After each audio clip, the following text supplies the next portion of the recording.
इंदापूरमध्ये आज एक मोठं शक्ती प्रदर्शन पाहायला मिळणार आहे आणि या शक्ती प्रदर्शनाच्या केंद्रस्थानी असलेले हर्षवर्धन पाटील माझ्यासोबत आहेत.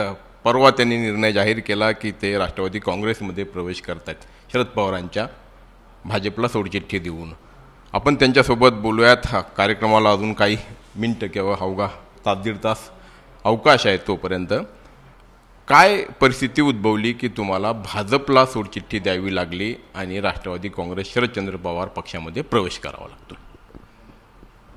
नाही, या तालुक्यामध्ये साधारणतः गेल्या महिना 2 महिन्यापासून कार्यकर्त्याचा, जनतेचा आणि सर्व जाती धर्मातल्या लोकांचा हा प्रचंड दबाव होता किंवा मागणी होती की तुम्ही राष्ट्रवादी काँग्रेस पक्ष शरदचंद्र पवार पक्षामध्ये या आणि आपण त्या संघटनेमध्ये काम करू. हे एक मेन कारण आहे. दुसरं कारण आहे की इंदापूर विधानसभेची जी जागा आहे ती वास्तविक पाहता मागच्या 2019च्या निवडणुकीला फक्त 1500 का 1600 मतांनी फक्त आम्ही निवडणूक जिंकता हरलो होतो. ठीक आहे, तो निवडणुकीतला जय पराजय असतो.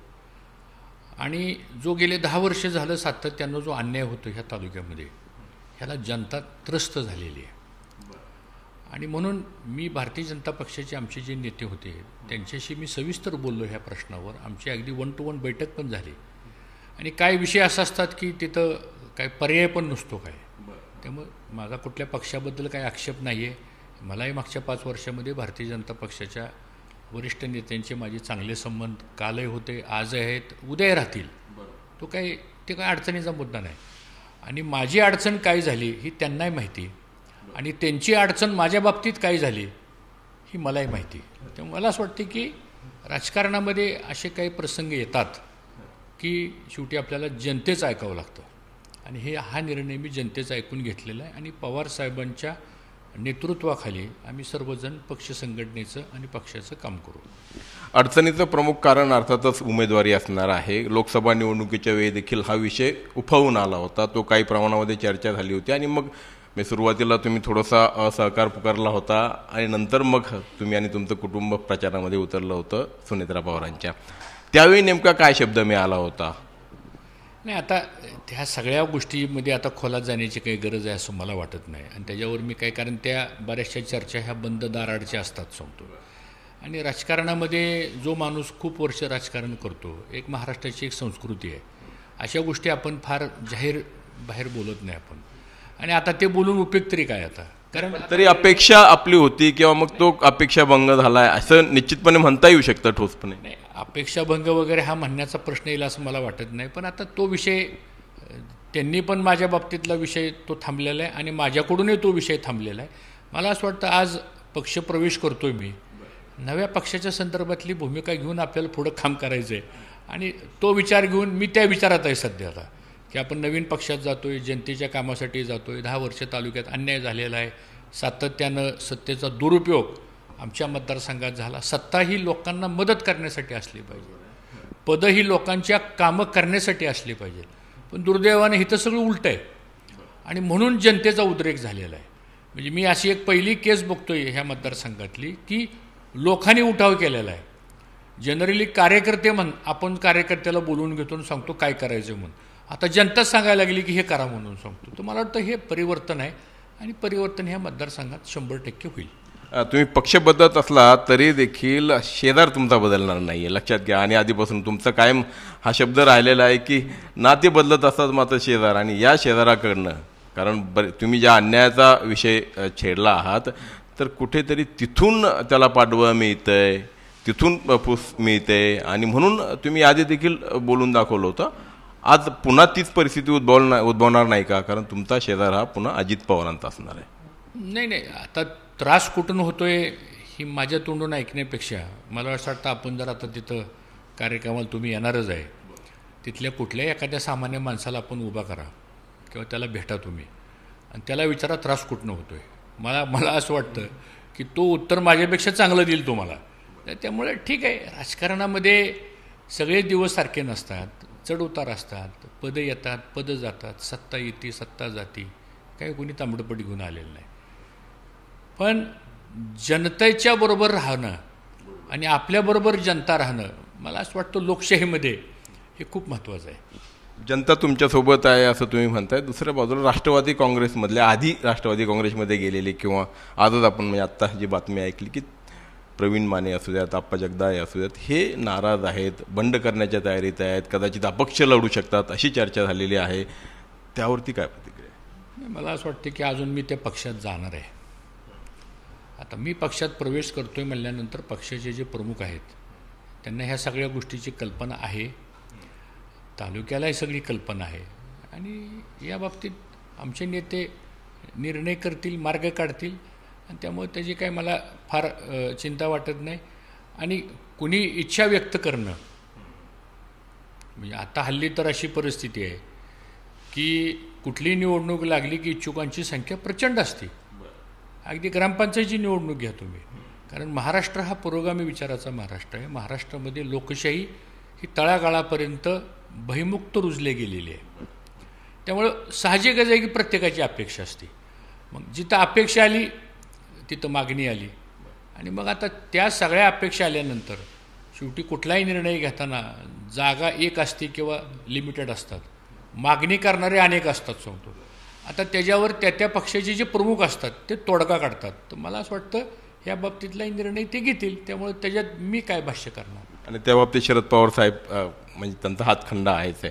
एक प्रश्न या निमित्तानं उपस्थित होतो. गेल्या काही म्हणजे वर्षभरापासून किंवा त्याच्या आधीपासून जी चर्चा होती, जो डाग तुमच्यावरती, तुम्ही जे भाषणामध्ये बोलला होता की मला इकडे आल्यानंतर शांत झोप लागते, पुन्हा त्याचीच आता चर्चा सुरू होईल की आता मग तुमची झोप तुम्ही घालून बसणार आहात का, की पुन्हा झोप लागणार आहे? नाही, मला असं वाटतं तुम्हालाच विनंती करायची की ते माझं जे भाषण झालं होतं ते भाषण पूर्णपणे एकदा नसेल तर मी तुम्हाला त्याची क्लिप पाठवतो. ते भाषण एकदा तुम्ही ऐकून घ्या. काही आमच्या मित्रांनी काय केलं, त्याचे अगोदरचं वाक्य गाळलं, नंतरचं वाक्य गाळलं आणि फक्त मला शांत झोप लागते एवढं शब्द, त्यामुळे ते मिसइंटरप्रेट करण्याचा प्रयत्न झालेला आहे. त्यामुळे ते वाक्य कोणत्या रेफरन्समध्ये बोललं गेलं होतं आणि तो विषय आता होऊन गेलेला आहे. तर मला असं वाटतं की त्या गोष्टीची आणि अगोदर ते संपूर्ण स्क्रिप्ट आहे जी किंवा जी क्लिप आहे, मी वाटलं तर सगळ्या मीडियांना पाठवतो. अख्खी माझ्याकडे आहे ती एक 3-4 वर्षापूर्वीची, आणि ती एकदा आपण जर बघितली तर मग आपल्याला कळेल की ती कोणत्या कॉन्टॅक्स्टमध्ये होतं. त्यामुळे त्याची चर्चा झाली होती, मला माहिती आहे, कारण मी ऐकली होती. कारण तुम्ही असं त्यामध्ये असं होतं की माझ्यावरती काही तसं माझ्याकडे नाही किंवा माझ्यावरती आरोप ठेवावा असं काही नसल्यामुळेच मला शांत झोप लागणार आहे अशा आशयाचं ते विधान होतं. अर्थात त्याचा गैरअर्थ केला गेला आणि ती शक्यता आहे. अगदी आता शेवटचे 2 प्रश्न. या निवडणुका म्हटले की या पक्षातून त्या पक्षात, त्या पक्षातून या पक्षात जाणं येणं हे सगळं आलेलं आहे. मात्र तुमच्या बाबतीत म्हणजे तुम्ही कधी काँग्रेस, कधी अपक्ष, भाजपा आणि आता पुन्हा राष्ट्रवादी काँग्रेस, शरदचंद्र पवार पक्ष, तुमच्यावरती देखील पक्ष बदलणारा नेता म्हणून असा ठपका ठेवला जाऊ शकतो. ही नवीन एक आरोप किंवा नवीन एक टीका अशी होऊ शकते. नाही, मला असं वाटतं काय, सगळे जे पक्ष निघतात किंवा पक्ष असतात ते पक्ष प्रामुख्याने जनता चालवतात. आणि माझा राजकीय प्रवास जर आपण बघितला तर आमचं घराणं कुटुंब हे पहिल्यापासून काँग्रेस पक्षाला मानणारं कुटुंब होतं. त्यावेळेससुद्धा काँग्रेस पक्षाचे 2 पक्ष झाले, 3 पक्ष झाले, परत काँग्रेस पक्षामध्ये बंड झालं, परत काँग्रेस पक्षानंतर काँग्रेस झालं. मग तशी जशी सत्तांतर होत गेली पक्षाच्या बाबतीत तशी त्या परिस्थितीप्रमाणे निर्णय होत गेले. 1995ला ज्यावेळेस मी पहिल्यांदा विधानसभेला उभा राहायचा प्रश्न आला तर त्यावेळेस मला काँग्रेस पक्षाने तिकीट नाकारलं आणि जनतेने उठाव केला. जसा आज उठाव केला ना जनतेनं, आणि त्यावेळेस जनतेने उठाव केला की सांगितलं आपण विकास आघाडी काढायची, उभं राहिलं, लोकांनी निवडून दिलं. 99ला लोकांनी पुन्हा अपक्ष म्हणून मला उभा राहायला सांगितलं. मी महायुतीत असताना सुद्धा लोकांनी मला सांगितलं की तुम्ही अपक्ष उभा राहा. शेवटी निवडून देणार ते आहेत सांगतो. मी निर्णय देणार कोण आहे? निवडून दिलं. 2004ला काँग्रेसने मला पुरस्कृत केलं, लोकांनी मला निवडून दिलं. 9ला लोकांनी आग्रह धरला आणि त्यावेळेस विलासराव देशमुख वगैरे सगळी नेते मंडळी होते, त्यांचे आमचे संबंध खूप चांगले होते. आणि मग त्यावेळेस 9ला काँग्रेसचं तिकीट घेतलं, निवडून आलो. 14ला परत काँग्रेसचं तिकीट घेतलं, दुर्दैवानं पराभूत झालो. 19ला परत सगळी लोक आमच्याकडे आली, कार्यकर्ते सगळे, आणि ते म्हणले काय नाही, म्हणले आपण आता भारतीय जनता पक्षात जायचं आहे. शेवटी कार्यकर्ता म्हणतो त्या पद्धतीने वागावं लागतं. ह्याच्यात काय माझा व्यक्तिगत स्वार्थ काय? आणि मला स्वतःला धन्य समजतो. मला आयुष्यामध्ये जनतेनं खूप दिलेलं आहे. कुठल्या पदाच्या अपेक्षेनं किंवा कुठल्या गोष्टीच्या अपेक्षेनं आम्ही निर्णय घेतो अशातला काही भाग नाही. पण ज्यावेळेस एखाद्या जनतेमधून उठाव होतो, हे तर माझ्या डोक्यात पण नव्हतं, पण जनतेतून उठाव आला. आणि मला नेहमी मी जनतेवरती निष्ठा ठेवतो, आणि जिथं मी असतो, जिथं आम्ही काम करतो, तिथं आम्ही प्रामाणिकच काम करतो. आता कोणी आमच्या ह्याचा अर्थ काय काढायचा तो ज्याचा त्याचा प्रश्न आहे. लोकशाहीमध्ये प्रत्येकाला अधिकार आहे अर्थ काढायचा, तसा लोकशाहीमध्ये आम्हालाही आमची भूमिका सांगण्याचा अधिकार आहे. तर मला असं वाटतं की ती भूमिका आमची कायम राहिलेली आहे. आणि माझ्यासमोर राजकारणामध्ये तालुक्यातली जनता हेच लक्ष माझ्यासमोर आहे. आणि राजकीय परिस्थिती हा महत्त्वाचा भाग होता. शेवटचा प्रश्न, काय पुढचं गणित असणार आहे? कारण गेल्या वेळची निवडणूक मला माहिती आहे की अवघ्या काय 3,318 वगैरे मतांनी पराभूत झाला होतात. त्यानंतर मात्र इथेच सुप्रिया सुळेंना 15,000च्या वरती लीड होता. काय गणित पुढचं असणार आहे विधानसभा निवडणूक डोळ्यासमोर? नाही, आता काही नाही, आम्ही पक्षात प्रवेश केलेला आहे. पक्ष संघटनेचा आम्ही काम करू. आता पक्षाच्या संदर्भातले कोणकोणते निर्णय घ्यायचे एक प्रोटोकॉल असतो. त्या पक्षाचे जे प्रमुख असतात ते निर्णय घेत असतात. त्यामुळे तो निर्णय घ्यायचा अधिकार मला नाही आहे. आम्हाला फक्त जनतेसहित आम्ही सर्वजण ह्या पक्षात चाललो आहे, एवढाच आमचा रोल मर्यादित आहे. आता इथून प्रत्येकाचा, आणि पवारसाहेब आहेत त्यांना प्रत्येकाचं सगळ्या गोष्टी माहीत आहेत, त्यामुळे ते जे निर्णय घेतील त्या निर्णयाप्रमाणे पुढे आम्ही काम करू. पण निश्चितपणे काहीतरी डोक्यामध्ये सूत्र असणार आहे की आपल्याला ही निवडणूक लढताना एवढी ताकद आपल्यासोबत आहे आणि मागच्या पराभव आपल्याला पुसायचा आहे, या दृष्टिकोनाने काही विचार तर केलाच असेल. नाही, आजचा लिमिटेड प्रश्न आहे पक्षप्रवेश, आणि सगळ्या कार्यकर्त्यांनी राष्ट्रवादी काँग्रेस पक्ष, शरदचंद्र पवार पक्षामध्ये जायचं आणि पक्ष संघटनेचं काम करायचं. अगदी शेवटचा प्रश्न जाता आता, जर पक्षाने सांगितलं की उद्या अजित पवारांच्या विरोधात उभं राहा, आता जर तरच्या गोष्टी आज बोलण्यात काय अर्थ येतात? शेवटी पक्ष प्रमुख ठरवल ते आपण निर्णय घ्यायचे.